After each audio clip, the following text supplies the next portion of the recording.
Shalom. Terima kasih di dalam Tuhan Yesus Kristus. Hari ini kita sering mendengar kata NPD atau NPD. Narsis, apa? Narcissistic personality disorder. Bahasa Indonesia ini itu jadi narsis, posesif, dominan. Orang-orang seperti ini kemudian menganggap diri paling penting, menganggap diri itu harus menjadi yang dominan. Kalau tidak dihormati dia akan marah, tersinggung. Dan ini akan jadi hal yang sangat krusial atau parah. Kalau dia itu tidak menyadari bahwa dirinya itu sedang ada sesuatu yang harus ditulis atau harus diluruskan. Bahwa ini adalah sebuah perjalanan kehidupan yang miring, harus diluruskan. Nah, di dunia kita, di bumi kita, ada seorang yang bernama Hetty Green. Bapak Ibu pernah dengar? Hetty Green. Hetty Green itu dijuluki The Witch of Wall Street atau penyihir dari Wall Street. Dia seorang yang kaya, tetapi kekayaannya dan semua yang dia miliki hanya untuk dirinya. Dia tidak peduli orang lain, bahkan keluarganya. Bahkan ketika anaknya sakit, dia itu tidak mau membawa anaknya untuk berobat sampai kakinya harus diamputasi. Dia narsis. Dia bahkan itu sangat peduli hanya untuk dirinya saja. Sampai Guinness Book of the World Record itu kemudian menghargai dia sebagai wanita paling pelit sedunia. Ada yang mau menyanyi? Jadi dia wanita paling pelit sedunia. Dia hemat sekali, hidupnya sehemat-hematnya. Karena di sini Bapak Ibu kenal orang yang pelit, pasti tidak lebih pelit dari orang ini. Dia hemat, orang pelit, terpelit sedunia karena hidupnya itu sangat sederhana. Dia itu menolak untuk mengeluarkan uang untuk hal-hal yang tidak dianggap perlu.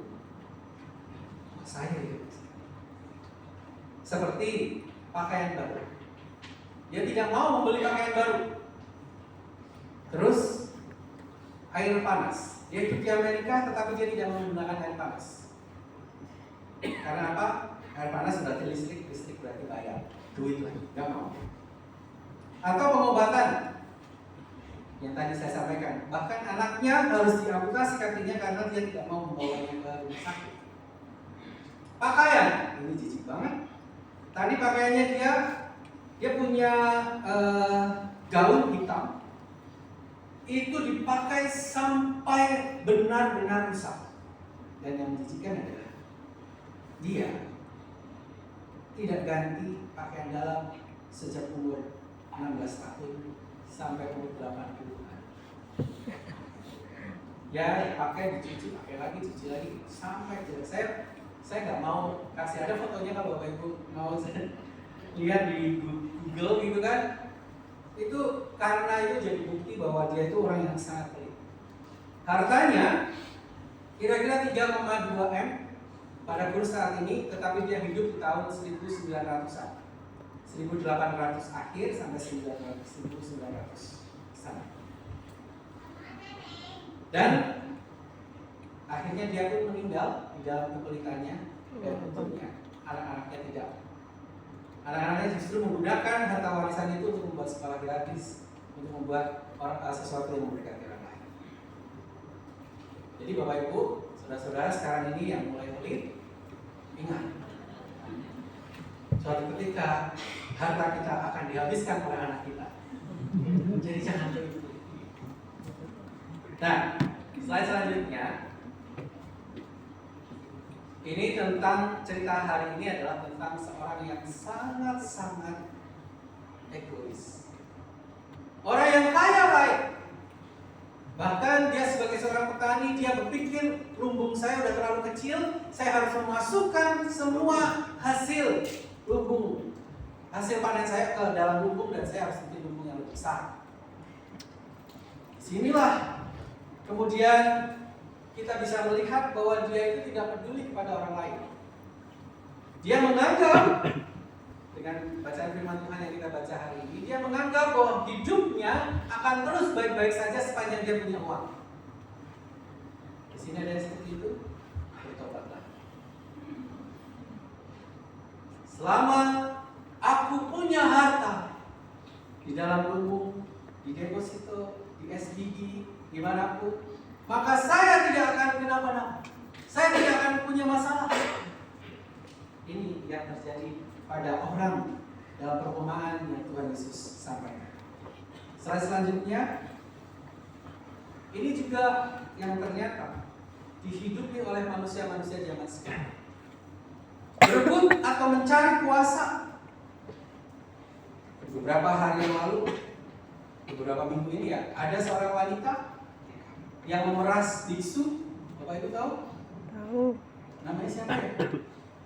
Lupa. Nona lupa itu. Dia memeras biksu sampai miliaran duitnya, tapi terus habis. Kenapa? Karena dia ikut jual. Banyak orang yang sekarang ini mencari properti, terus menerus cari properti, ikut saham sini dan sana, terus kemudian tambang, kemudian dia gabung dengan kaum elit, hidup di dalam bersama dengan oligarki, bukan? Menganggap rekeningnya itu tidak akan pernah habis, rusak, tidak pernah akan pahit. Dia tidak merasa kehidupannya itu rekening di dalam rekeningnya itu tidak akan pernah dorman atau pernah tertutup atau habis. Dia menganggap orang hidup karena apa yang dia capai. Dan orang seperti ini biasanya lupa bahwa hidupnya itu bukan hasil kekayaan. Hidupnya bukan apa yang diusahakan maka saya hidup. Ini juga melanda pada umumnya manusia sekarang dengan adanya sosial media. Kita melihat orang lain hidupnya semakin hari semakin baik, kemudian kita berjuang untuk menjadi lebih baik daripada orang lain. Sosial media kemudian menampilkan orang-orang dengan berbagai macam kekayaannya dan kita ingin melebihi mereka. Orang lain semakin hari semakin kaya, saya juga harus semakin kaya. Kendati tetangga saya itu tidak punya makan, itu bukan urusan saya. Meskipun saya tidak harus, kemudian saya tidak tunduk kepada Tuhan, tidak peduli, yang penting saya harus lebih daripada yang lain. Nah, ini menjadi tren populer saat ini atau budaya pop sekarang ini. Dan kondisi yang demikian juga membuat sebuah jurang pemisah yang semakin dalam selanjutnya antara si miskin dan si kaya. Yang kaya, yang rich, semakin crazy. Makan mereka bisa sekali hap ratusan ribu, satu piring jutaan untuk sekali makan. Sementara ada di seberang yang lain, hanya untuk makan sehari sekali saja mereka kekurangan. Dan mereka yang tidak peduli kepada sesamanya, bukan ujuk-ujuk tiba-tiba menjadi orang yang tidak peduli kepada sesama, tetapi mereka bertumbuh dari ketidakpedulian yang paling simpel terhadap anggota keluarga, terhadap teman pelayanan, terhadap keluarga besar, dan seterusnya. Akhirnya mereka menjadi orang yang sangat-sangat tidak peduli, seperti yang disampaikan dalam Injil hari ini. Injil hari ini memperlihatkan, slide selanjutnya, betapa crazy-nya orang kaya satu ini, sehingga untuk menggambarkan ketidakpeduliannya, kesombongannya, egonya, ada kata aku dan kata gantiku atau kepemilikan. Itu ada 13 kali. Padahal ceritanya sangat pendek, tapi aku, milikku itu ada 13 kali. Ini menggambarkan betapa orang ini hanya memikirkan diri sendiri. Nah, kita bisa periksa dalam hidup kita. Doa-doa kita apakah seperti ini? Tuhan tambahkanlah bagiku, Tuhan berikanlah kepadaku, Tuhan ampunilah aku. Tapi untuk orang lain kita tidak pernah mengatakan itu. Jika kita sudah mulai kebanyakan kata aku, ku, dan sebagainya itu, kita harus mengingat satu hal yang paling penting, tulisannya ada di bawah kata aku tadi, yang ini. Jangan sampai lupa bahwa Tuhanlah yang punya kehidupan. Kalau kita sudah mulai menjadi manusia-manusia egois, ini egois itu tidak hanya punyanya orang dewasa, tetapi anak-anak, remaja, pemuda juga mulai bisa bertumbuh menjadi orang egois jika kita mulai dalam titik ini. Ingat, Tuhan yang punya hidup kita. Kelas katekisasi saya selalu saya ingatkan bahwa kita itu hanya tanah, bisa hidup karena nafas kehidupan dari Tuhan. Kalau kita itu bisa mencapai kekayaan, mencapai pendidikan, mencapai kedudukan yang tinggi, ingat, kita bisa seperti itu karena Tuhan yang memiliki hidup kita. Kalau Tuhan berkata pulang, ya pulang. Selesai.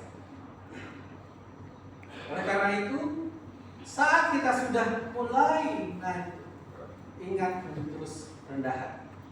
Saat kita ada di bawah, saat kita tidak memiliki apapun, ingat Tuhan ada. Sepanjang kita masih hidup, berarti Tuhan ada bersama dengan kita. Tidak boleh kemudian kita jadi orang minder.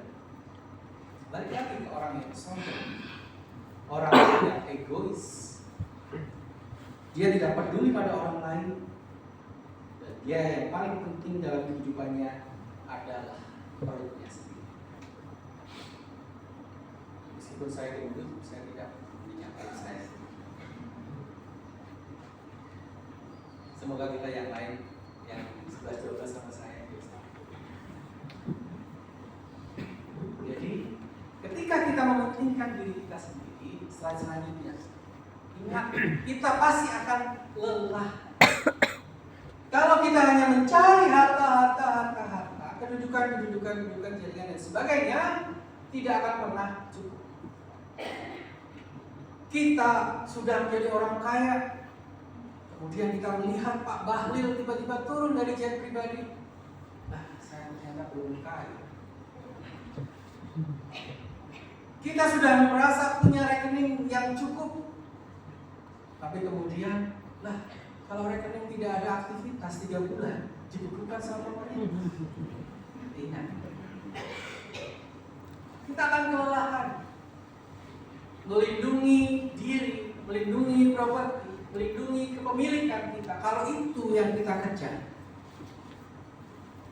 Dan seperti PA, kalau Ibu belum lihat atau mengikuti PA di hari Kamis yang kemarin, bisa lihat di YouTube-nya GKI Karawaci, Pemahaman Alkitab untuk hari Kamis lalu. Tidak ada yang bisa memberikan jaminan, bahkan pengusaha-pengusaha besar sekalipun, bahkan pemilik-pemilik modal raksasa sekalipun, tidak ada yang bisa memberikan jaminan apakah besok akan aman-aman saja untuk kondisi ekonomi kita. Tidak ada yang berkata. Mungkin orang Thailand menganggap kami asetnya banyak, tiba-tiba perang. Di Iran, di Israel, Myanmar. Mungkin ada orang-orang yang menganggap dirinya itu safe dengan apa yang dipunya, tiba-tiba pandemi seperti kemarin. Tidak ada yang tahu. Oleh karena itu, jangan lakukan. Akan lelah dan akan sia-sia. Bacaan Alkitab kita dari pengkhotbah, Kolose dan Injil serta Mazmur yang kita nyanyikan. Cari Tuhan. Karena dunia ini sia-sia, dunia ini fana. Puji-pujian yang kita nyanyikan itu juga mengatakan bahwa dunia ini fana. Kalau kita cari yang fana, maka hidup kita akan fana. Oleh karena itu, pesan Alkitab yang bisa kita dapatkan hari ini, slide selanjutnya, sadar hidup kita itu terbatas. Ada seorang bapak, anak masih muda, masih kecil, dan 1 istri. Kemudian bapak ini di usia yang masih muda serangan jantung. Dan setelah serangan jantung dia masuk ICU kritis.